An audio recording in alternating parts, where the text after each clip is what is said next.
you doing? I'm just now getting back from watching Atomic Blonde. I got to see this movie 4 days early, so I was really excited to watch this and review this for y'all. So this movie is obviously showing a lot of action in the trailers, and it's really showing that this movie, if anything, is going to be like the next female James Bond movie. The shocking thing is, there's only one good fight scene in the movie that really is special, and the other ones are just, they're not really so memorable. That fight scene that I'm talking about, it's the humanity of the characters. I mean, I know they're trained killers, they're, MI6 agents, they know how to kill people. And they actually are just beating each other up so much, and they're just out of breath. It actually shows in this movie. It helps because there's no music in the background when they're fighting. I mean, there'll be like music playing just to distract somebody, but like for the audience, like that dramatic music of the final boss fighting your hero. There was nothing like that. You just heard the punches, trying to breathe and catch their breath, like throwing each other on the wall. I think that helped the intensity of that scene. So that was really my favorite part of the movie. So James McAvoy in this movie, he is just awesome. Like, I think he's rising up to one of my favorite actors. Just because, like, the recent things that he's been in, whether the movie's crappy or not, his performance alone really makes it good. Like, you know, you can ignore the crappy movie you got. Oh, but you got an awesome performance from a great actor.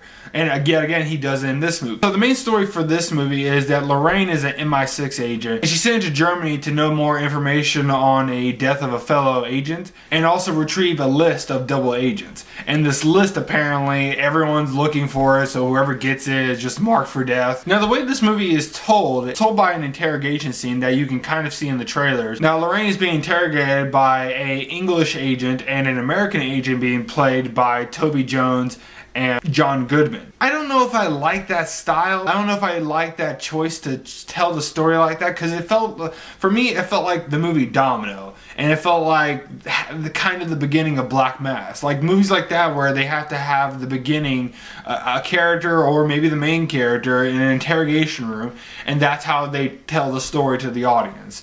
And you know, it has to start with that cliche like opening with them about to light up a cigarette or something, and then all of a sudden the music comes back, they sit back and they just say,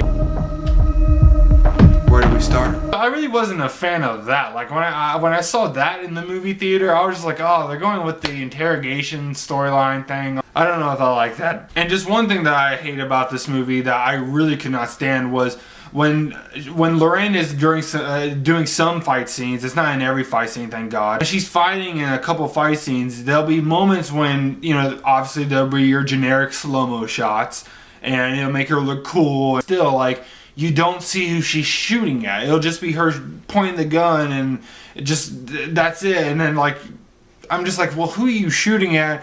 I hear it impacting somebody, but I don't see a face. And then sometimes it'll even be a character that actually means something in that scene, and then you'll just be like, well, how did you get shot? Like, how did you even get back in the room? Like, that's something that I feel like that's something wrong in the editing room. There's actually another scene now that I think about it that, and I'm actually gonna spoil this for you because it's not spoiling anything big, but James McAvoy's character is in a car and he just now stole it, and he's driving out, and Russians are coming towards him, and you see him driving in the car, but then the next scene cuts straight to the car, just driving it, it's in flames. Russian agents are shooting at it, but then you see James McAvoy's character already escaped out of the car and he's hiding in the corner so they don't detect him. But how did it get on fire? How did they see him? And if they did see him, did they shoot him to make the car go on fire? You would expect that, but you don't see that in this movie. For me, it reminds me of another movie called Haywire that I think came out like 2011, but it's pretty much the same plot, and even has a female character in the lead. I didn't hear back in 2011 that movie was the next James Bond female movie. Like, I didn't hear any of that. Why is this movie so special? Fortunately, those two movies share similarities. They're cool in style. They have a story being told in it, but it's just the execution of it is just very forgettable. So with that being said, I have to give this movie 2.5 stars. there's something there that I enjoy, but then it's just not enough for me to really be fully invested in the story and what's really happening. So guys, that was my review for Atomic Blonde. My next videos, I know I said that I was going to do a Dunkirk review. I still am. I already went to go see it, and I already went to go see Valerian, City of a Thousand Planets. I'll be sure to give those reviews out there, and I'll post them as soon as I can. But until then, I'll see y'all next time.